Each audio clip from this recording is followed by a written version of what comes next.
জ্বালানির কোনো সংকট নেই বলে দেশবাসীকে আশ্বস্ত করেছেন জ্বালানি ও বিদ্যুৎ মন্ত্রী ইকবাল হাসান মাহমুদ টুকু।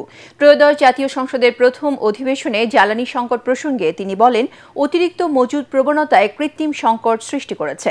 সংসদকে তিনি আরও জানান, একটি চক্র জ্বালানি পাচারে তৎপর হয়ে উঠেছে। চক্রটির বিরুদ্ধে সরকার কঠোর পদক্ষেপ নিচ্ছে বলেও জানান তিনি।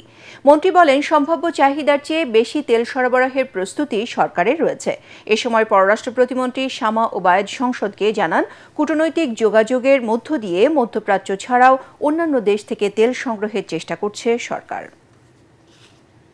জ্বালানির কোনো সংকট বর্তমানে বাংলাদেশে নেই। মধ্যপ্রাচ্য ছাড়াও যে সকল সোর্স থেকে আমরা জ্বালানি আনতে পারি সে ব্যাপারে আমরা নিরলস কাজ করে যাচ্ছি এবং ইনশাল্লাহ আমরা সেটাতে সফল হব।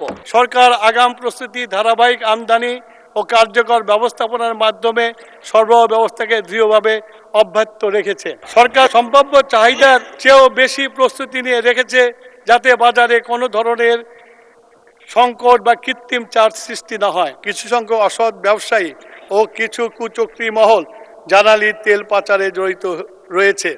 সরকার জনগণের সাথে নিয়ে এই কঠোর হস্তে দমন করতে বদ্ধপরিকর।